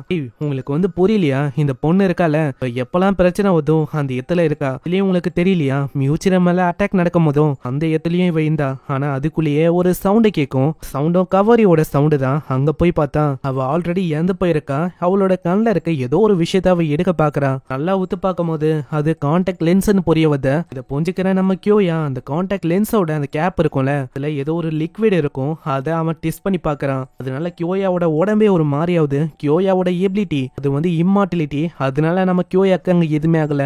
கியோயாக்கும் நல்லாவே புரிஞ்சு போயிது. அதுக்கு முன்னாடி யாரு எந்த போனாங்களோ அதே பேட்டர்ன்ல தான் இந்த கொலையும் நடந்திருக்கு. எனக்கு நல்லாவே தெரியும் இத பண்ணது வேற யாரும் இல்ல, நானா தான் அந்த பாய்சனை கண்ட்ரோல் பண்ற அந்த பொண்ணு. அவ வழியா மெசேஜ் அனுப்பியிருக்கா. அதுக்கப்புறம் இங்க கொல்ற மாதிரி ஒரு செட்டப் பண்ணிருக்கா. கண்டிப்பா இப்போ நானா கிட்டதான் அந்த பொண்ணோட போனும் இருக்கும். சொல்றேன்னா ஃபர்ஸ்ட் அந்த இடத்துல அந்த பொண்ணை கொண்டு இருக்கா. அதுக்கப்புறம் நம்மள அங்க வர வச்சு எல்லாத்தையுமே பண்ண வச்சிருக்கா. அதுக்கப்புறம் தான் இந்த விஷயம் நடந்திருக்கு. கரெக்டா மெசேஜும் 1 மணிக்கு வந்திருக்கு இவங்க பேசுனது. அப்படி பார்த்தா நானா தான் இப்ப மெசேஜ் அனுப்பியிருக்கா. கண்டிப்பா போனும் இவ கிட்டதான் இருக்கணும். கியோயா எவ்வளவோ தேடுறான், இருந்தாலும் எந்த விதமான போனும் அங்க இருக்கிற மாதிரியே இல்ல. அப்புறம் தான் நம்மளுக்கு என்ன ஆச்சுன்னே காட்டுறாங்க. நம்ம நானா உஷாராவே இந்த போனை ஆல்ரெடி ஒரு டெட் பாடி கிட்ட செட் பண்ணிட்டா. அந்த குண்டன் எப்படியா அதை உருக்க போறான்ல, கண்டிப்பா இது உருகி போகும். மெசேஜ் அவ டைப் பண்ணிட்டா. உருகி போகும்போது ஆட்டோமேட்டிக்கா அதோட கையும் டச் ஆகுமா, நல்ல மெசேஜும் தன்னால அங்க சென்ட் ஆகும். இந்த மாதிரி செஞ்சனால அங்க எந்த விதமான டவுட்டும் நானா மேல அங்க வரவும் இல்ல. அங்க எல்லாருமே நானா கிட்ட மன்னிப்பு கேட்க சொல்றாங்க. ஏன்னா நானாவ தப்பா இவன் சொல்லிட்டான். ஓயாக்கும் அங்க வேற வழி இல்லாம மன்னிப்பு கேட்கறான். அங்க எதுவுமே இல்ல எவிடன்ஸ் சொல்ற அளவுக்கு. நைட் டைம்ல டாமுக்கு வெளியில தான் நம்ம நானா உட்காந்து இருக்கா. அந்த இடத்துலயும் பாய்சன் யாரு கைக்கும் கிடைக்காத மாதிரி பண்ணும் தான் அவ யோத்தின இருக்கா. அந்த இடத்துல அந்த ஹீலர் பொண்ணு மீச்சிரோ அவ வந்து கேக்குறான், ஆமா நானா நைட் டைம்ல இங்க என்ன பண்ண இருக்க? இன்னும் இல்ல சும்மா காட் பண்ணலாமேன்னு நான் இங்க வந்தேன், வேற எதுவும் இல்ல. நைட் டைம்ல அந்த ஹியூமனிட்டியோட எனிமிஸ் தாக்கவும் வாய்ப்பு இருக்குல்ல, அதனால தான் நான் இப்படி பண்றேனே. அப்படியா, சரி இந்த மாதிரி நான் வந்து இங்க உட்கார்றேன், ஏன் உள்ள போக கூடாது, உனக்காக நான் காட் பண்றேனே. இப்படி சொல்லும் போதே சடனா அங்க கத்தி எடுத்து நானாவோட கழுத்திலேயே வைக்கிறான். அந்த பொண்ணோட டோனே அப்படியே சேஞ்ச் ஆகுது. நானா இந்த மாதிரி எனக்கு தெரியாதுன்னு யோசிக்கிறியா? எல்லாரையும் கொன்னது நீதான், அது எனக்கு நல்லாவே தெரியும். நானாவும் ஏதாச்சும் பண்ணலான்னு போவேன். ஆனா அதுக்குள்ள மத்த பசங்களும் வராங்களா, இதனால மியூச்சிரோ அங்க விட்டுறா. மியூச்சிரோட கையிலயும் அடிபட்டிருக்கும். நெக்ஸ்ட் சீன்ல வேணும்ட்டுனே நம்ம மியூச்சிரோ அந்த ஹிலுக்கே கொண்டு வரா. ஏன்னா நம்ம மியூச்சிரோக்கு நல்லாவே தெரியும் கொலை எல்லாத்தையும் பண்ணது நீதானு. நானாவும் நல்லா பாக்குறா. இப்பதான் அவளுக்கு ஒரு விஷயமும் புரியுது. இதுவே இந்த பொண்ணு மியூச்சிரோவா இருந்தா கண்டிப்பா அவளோட காயம் அது ஹீலா இருக்கும். ஆனா இங்க ஹீல் ஆகல. அங்க இப்பதான் நம்மளுக்கு ஒரு உண்மை தெரிய வருது, இது மியூச்சிரோ கிடையாது, டாச்சிபானா ஜின்னு ஒரு பையன் தான் இவன். நம்ம டாச்சிபானாவோட எபிலிட்டியே இதுதான், மத்தவங்க மாதிரி அசால்ட்டா மாற முடியும். டாச்சிபானாவும் இதுக்கப்புறம் அங்க ஒரு கேவுக்கு கொண்டு போறான். இங்கதான் ஆளு ஒளிஞ்சு ஏகப்பட்ட விஷயத்த பண்ணுவான். அங்க நானா கிட்ட இப்பதான் ஒரு உண்மையும் உடைக்கிறான். நானாவை பத்தி இவனுக்கு எப்படி தெரிய வந்திருக்கும்னா, நானாவை இவன் ஒரு பூனை மாதிரி ஃபாலோ பண்ணிருப்பான். அது வழியா தான் தெரிய வந்திருக்குமே. 5 வருஷத்துக்கு முன்னாடி அவைக்கு நானா ஆளுங்க அவங்களுக்கு இடையில ஒரு மிகப்பெரிய வார் மாதிரி ஒரு விஷயம் போச்சு. அதுல ஏகப்பட்ட ஆளுங்க எந்தோ போயிட்டாங்க. டாச்சிபானா கிட்ட மத்தவங்க மாதிரி டிரான்ஸ்ஃபார்ம் ஆகிற எபிலிட்டி இருக்குல்ல, அதனாலேயே டாச்சிபானா அங்க தப்பிச்சிட்டான். கடைசியா மிஞ்சினது அவன் ஒண்டிதான். ஆனா இப்போ எதுக்கு நம்ம நானாவை அவன் இங்க புடிச்சு வச்சிருக்கானா, அதுக்கும் ஒரு காரணம் இருக்கு. ஏன்னா 5 வருஷத்துக்கு முன்னாடி ஒரு வார் மாதிரி ஒரு விஷயம் ஏற்பட்டதுல அதுக்கும் இந்த சென்ட்ரல் கவர்மெண்ட்டுக்கும் ஏதோ ஒரு லிங்க் இருக்கு அப்படின்னு யோசிக்கிறான். அதனால்தான் உன்னை கொண்டு வந்தனே, அதனால நீ வந்து இதுக்கு கோஆபரேட் பண்ணணும். அப்படி இல்லன்னா அவ்வளவுதான், உன்னை நான் இங்கேயே கொன்றுவேன் அப்படின்னு அங்க காஃபியை குடிக்கிறான். ஆனா அதுலயும் நானா ஆல்ரெடி ஏதோ இந்த கலந்து வச்சிருக்கா போல, அதனால ஒரு மாதிரி ஆகுது. ஆப்வியஸா அது பாய்சன் தான், அதனால இறக்குற மாதிரி போவானா. அப்புறம் தான் நம்மளுக்கு இன்னொரு விஷயமும் தெரிய வருது. இந்த டாச்சிபானா இருக்கான்ல, அவனோட எபிலிட்டி வந்து டிரான்ஸ்ஃபார்ம் ஆகுறது ஒண்டி இல்ல, வேற மாதிரி அவன் டிரான்ஸ்ஃபார்ம் ஆறானோ அவங்களோட எபிலிட்டியும் அப்படியே காப்பி பண்ண முடியும். கியோயாவோட எபிலிட்டினது இம்மார்டல். இந்த மாதிரி டிரான்ஸ்ஃபார்ம் ஆனனாலேயே அந்த பாய்சன் எதுவுமே அங்க வேலைக்கு ஆகல. ஆனா புரிஞ்சு போயிது இந்த மாதிரி ஒரு எபிலிட்டி இருக்க ஆளு கூட நம்மளால சண்டை போட முடியாது. ஆனா நானாவும் முடிஞ்ச அளவுக்கு அங்க ஓடுறதுக்கு பாக்குறான். ஆனா அந்த குண்டனா மாதிரி அந்த இடத்துல ஒரு பயங்கரமான அட்டாக் பண்ண, அதனால நானா வசமா மாட்டிக்கிறான். ஆனா அவ வேணும்ட்டே தான் நம்ம ஆளு கொல்லல. இதுக்கப்புறம் வேணும்ட்டே மியூச்சிரோட ரூமுக்கு வெளியில அவ வச்சுட்டு போறான். மியூச்சிரோக்கும் ரொம்ப நிம்மதியா இருக்கு. அட நானா வந்து இழந்துட்டியோ, நான் வந்து உன்னை நினைச்சு ரொம்ப கவலைப்பட்ட தெரியுமா, எது ஒன்னு ஆயிடுச்சு, அந்த எனிமி ஆஃப் ஹியூமனிட்டி உங்க தான் வந்து உன்னை தாக்குனாங்களோ அப்படின்னு நான் ரொம்ப பயந்து போயிட்டேன். ஆனா நல்ல வேலை உனக்கு எதுவும் ஆகல. ஒன்னும் அவங்கள பார்த்து பயப்படலாம் இல்ல, நான் அவங்கள ரொம்ப வெறுக்கிறேன் தெரியுமா. ஏன்னா என்னோட பேரண்ட்ஸோட உயிரை எடுத்தது வேற யாரும் இல்ல, அவங்க தான். ஏன்னா சின்ன வயசுல நான் ரொம்ப துருத்துருன்னு இருப்பேன். நான் ரூம்ல வச்சுட்டு அவங்க போவாங்க, எனக்கு உள்ள இருக்கிறதெல்லாம் பிடிக்காது. அதனால எப்பயுமே நான் வெளியில போவேன், யாருக்குமே தெரியாது. தெரியாம. அப்படி ஒரு நாள் நான் அதே மாதிரி பண்ணும்போது வந்து பார்த்தனா இன்னைக்குதான் இந்த எனிமி ஆஃப் ஹியூமனிட்டி உங்க என்னோட பேரண்ட்ஸை கொன்னுட்டாங்க. அதுக்கப்புறம் நான் வந்து இன்னிய ஒரு மாதிரி தப்பு தப்பா சொல்ல ஆரம்பிச்சேன். நான் ஒரு வகையில நானும் காரணம். அப்படி நான் ஒண்டி ரூம்லயே இருந்திருந்தா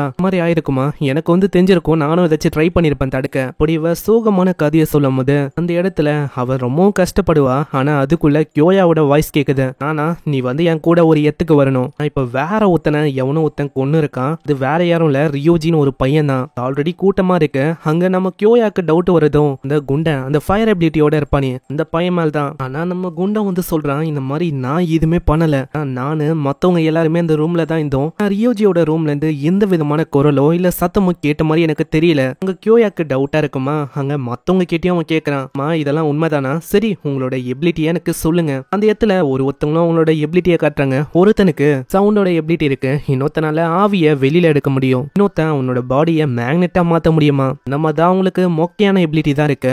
இப்பயும் அவங்க மேல இருக்க டவுட் போனாலும் ஃபூகோன்னு ஒரு பொண்ணு இருக்கா, அந்த பொண்ணு ரியோஜியோட கேர்ள் ஃப்ரெண்டு தான். அந்த பொண்ணு மேல நம்ம கியோயாக்கு பலமான டவுட் வருது. நீ வந்து என்ன பண்ணு, உன்னோட எபிலிட்டி எனக்கு காட்டு, உன்னோட எபிலிட்டி கொஞ்சம் பயங்கரமான எபிலிட்டி, இதனால அங்க வெளியில போய் காட்டுற மாதிரி தான் இருக்கு, ஒரு அட்டாக் பண்ண, இதனால நம்ம கியோயாக்கு பயங்கரமா அடிப்பது.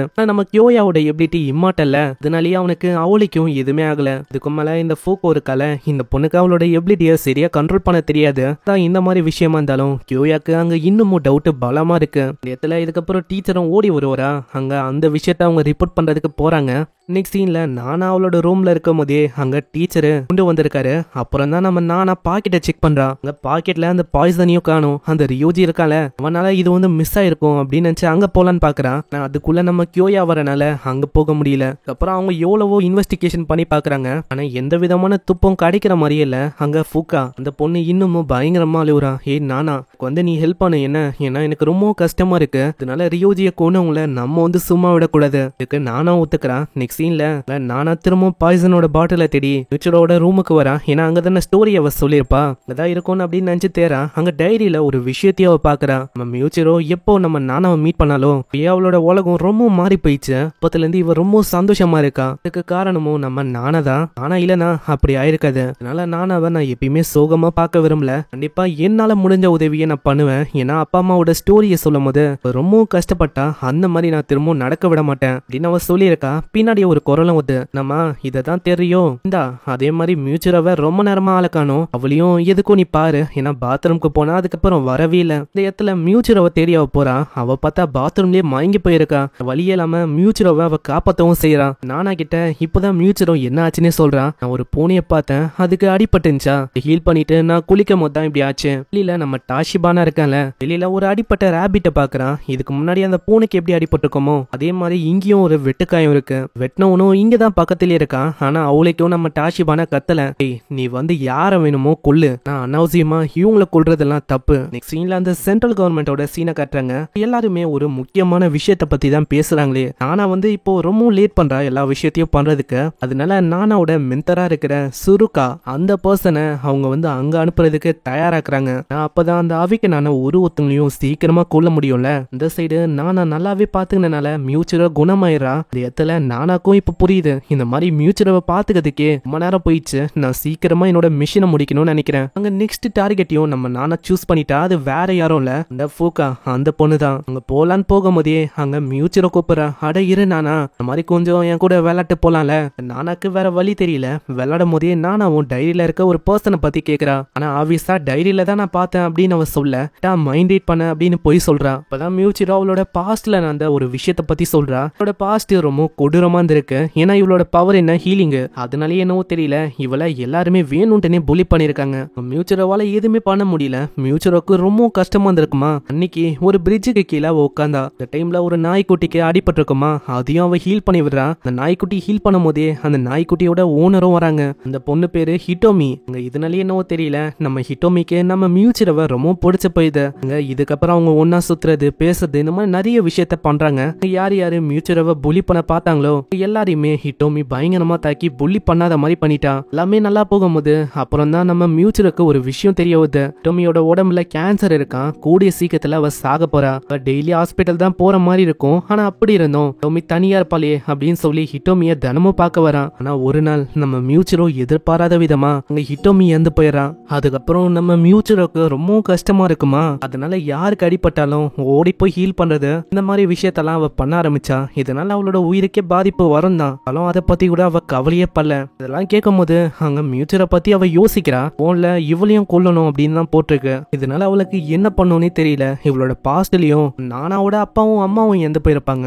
அதுக்கும் எல்லாருமே பிளேம் பண்ணது நானாவை தான். ஆனா அதுக்குள்ள அங்க மியூச்சுரும் இப்போதான் ஒரு விஷயத்தையும் அங்க சொல்றா.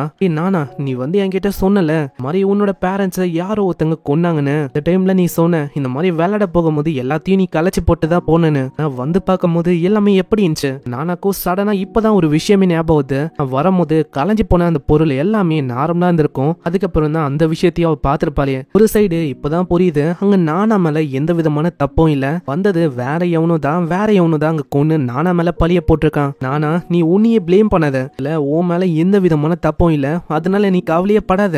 நானாக்கும் என்னன்னு தெரியல மியூச்சுரவை இதனாலேயே ரொம்ப பிடிச்சு போயிடுது. அதனால மியூச்சுரவை கொல்லலாமா அப்படின்னு யோசிச்சிருந்தால அதை வேணான்னு யோசிச்சுட்டான். இதுக்கப்புறம் நம்ம நானா மியூச்சுரோ இவங்க ரெண்டு பேரும் ஒரு நல்ல ஃப்ரெண்ட்ஸா மாறிட்டாங்க. அந்த இடத்துல நானா இத்தனைக்கும் நம்ம மியூச்சுரக்காக ஒரு கிஃப்டையும் அங்க வாங்குறா. என்னன்னா உனக்கு என்ன ஏதாச்சும் புதுசா பாய் ஃப்ரெண்டோ? இல்ல அப்படியெல்லாம் இல்ல. நெக்ஸ்ட் சீன்ல அவங்க போகும்போதே அவங்க ரெண்டு பேரும் கிஃப்டை எக்ஸ்சேஞ்ச் பண்ணிக்கிறாங்க.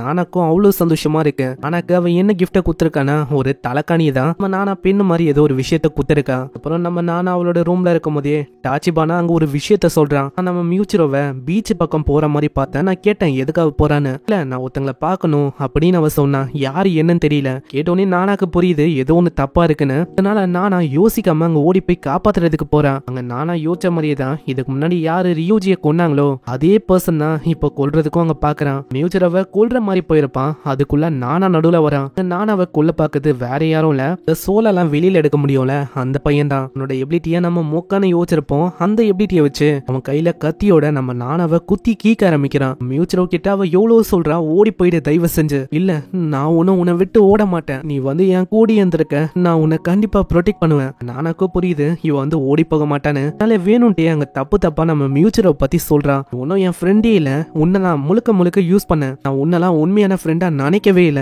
நீ எல்லாம் ஃப்ரெண்டுன்னு சொல்லிக்க லாய்க்கே இல்ல. அங்க மியூச்சுரோக்கு இதெல்லாம் கேட்டோன்னே ரொம்ப கஷ்டமா இருக்கு. அழுதுக்குனே ஓடி போறா. இதுதான் நம்ம நானாக்கும் வேணும். நானாவை இன்னமும் குத்தி கொலை பண்ணலான்னு வருவானா. இதுக்குள்ள யாரோ ஒருத்தங்க அவனோட கழுத்தை அமுக்குற மாதிரி ஃபீல் ஆகும். கியோயா நீ ரொம்ப லேட் பண்ணிட்ட. இப்பதான் நம்மளுக்கு தெரியுது இது எல்லாமே நானாவோட பிளான் தான். ஸ்டார்டிங்லேயே இவ கியோயா கிட்ட சொல்லிருக்கா மாதிரி பிரச்சனை கண்டிப்பா வரும். யாரு ரியோஜியை கொன்னாங்களோ கண்டிப்பா அவங்க திரும்பவும் கொலை பண்ணுவாங்க. அவங்களோட ஐடென்டிட்டியை பத்தியும் நம்ம நானா சொல்லிருப்பா. அதனால நம்ம கியோயா கேட்டிருப்பான் ஃபர்ஸ்ட் அந்த ஸ்பிரிட்டை நம்ம ஏதாச்சும் பண்ணலாமா இல்ல பாடியை தேர்றது நல்ல விஷயமா இருக்குமா. பாடியை தேர்றது தான் நல்ல விஷயமா இருக்கும். அதே மாதிரிதான் பாடியை அவன் நினைச்ச மாதிரியே எங்கேயோ ஒளிச்சு வச்சிருக்கான். கியோயா நல்லா தேடி பார்த்ததுல பாத்ரூம்ல தான் ஆளு ஒளிச்சு வச்சிருக்கான். கரெக்டான டைம்ல தான் அவன் பிரஸ் பண்ணிருப்பான். இருந்தாலும் ரொம்ப லேட் ஆயிடுச்சு. நானாவோட நிலைமை ரொம்ப கிரிட்டிக்கலா இருக்கு. நானாக்கும் நல்லாவே புரியுது. அவ்வளவுதான் நான் என்ன சாக போறேன்னா அதான் சாகர தருவாயில இருந்தாலும் நானாக்கு ஒரு சைடு ரொம்ப சந்தோஷமா இருக்கு. சாகும் போதாச்சு கடைசியில நான் எனக்குன்னு ஒரு ஃப்ரெண்டை மேக் பண்ணிட்டேன். அது வரைக்கும் எனக்கு சந்தோஷமா இருக்கு. கண்ணை மூடலான்னு போகும்போதே இடத்துல யாரோ ஒருத்தங்க வராங்க. அது வேற யாரும் இல்ல மியூச்சுரோ தான். மியூச்சுரோ முடிஞ்ச அளவுக்கு அவளோட ஹீலிங்கை பயன்படுத்துறா. நானாவோட காயம் ரொம்ப கிரிட்டிக்கலா இருக்குமா. நல்லா அவளோட முழு பவரை அங்க செலுத்துற மாதிரி ஆயிட்டு சில நானா அங்க எழுதுக்கிறா. ஆனா மியூச்சுரோ அங்க இறந்து போயிட்டா. நல்லா நானா ரொம்ப கஷ்டப்பட்டு அழுவுறா. ஏன்னா அவளுக்குன்னு இருந்தது ஒரே ஒரு ஃப்ரெண்டு, அவளும் போயிட்டா. அந்த இடத்துல என்னதான் நம்ம மியூச்சுரோ இறந்து போனாலும் அவளோட ஃப்ரெண்டை காப்பாத்திட்டால. அதுக்காக அவ இறக்கும் போதும் அவளோட முகத்துல ஒரு ஸ்மைல் இருக்கதான் செய்யுது. அங்க இதனால ரொம்ப கஷ்டப்பட்டு அவ அழுவுறா. எங்கேயும் இந்த கதையும் முடியுது. என்ன இவங்க இப்படி முடிச்சிட்டாங்கன்னு தானே கேக்குறீங்க. ஆமாங்க நம்மளால எதுவுமே பண்ண முடியாது. அவங்க இப்படியே முடிச்சிட்டாங்க. ஸ்டோரி நல்லா இருந்துச்சு, விறுவிறுப்பாவும் போச்சு. இந்த மாதிரி யாரா கொலை பண்றா அப்படின்னு போச்சா. அதனாலயே நம்ம சேனல்ல இந்த மாதிரி ஒரு அனிமே கண்டிப்பா இருக்கணும். அதுக்காக தான் கொண்டு வந்தேன், வேற எதுவும் இல்ல. உங்களுக்கு ஏதாச்சும் ஜேர்னல்லையோ இல்ல ஏதாச்சும் ஒரு அனிமேவை போடணும்னாலும் இப்ப நீங்க கமெண்ட் பண்ணலாம். ஹார்ட்டின் கிடைக்கலன்னு நீங்க கவலைப்பட வேணாம். கமெண்ட்ஸையும் நான் பார்ப்பேன். சோ அதனால மறக்காம என்ன அனிமே வேணுமோ கண்டிப்பா கதை நல்லா இருந்தா அதை நான் கொடுக்க பாக்குறேன். சோ எனக்கு தேவை வெறுமா லைக் ஒண்டி போட்டுருங்க. நிறைய பேர் பாக்குறீங்க பிளஸ் லைக்கையும் போடுறது இல்ல, சப்ஸ்கிரைபும் பண்றது இல்ல. லைக் பண்ணி வீடியோ எப்படி இருக்குன்னு கமெண்ட் பண்ணுங்க, அதுவே போதும். அதனால என்கேஜ்மெண்ட் கிடைக்கும், முக்கியமா நிறைய பேருக்கு ரீச் ஆகும். சோ மறக்காம அது பண்றீங்க. இதுக்கப்புறம் ஒரு ஓவர் பவரான மூவியை கண்டிப்பா நான் கொண்டு வரேன். கண்டிப்பா அது வரும். சோ வெயிட் பண்ணுங்க. பண்ணுங்க. அது வரைக்கும் சைனரா.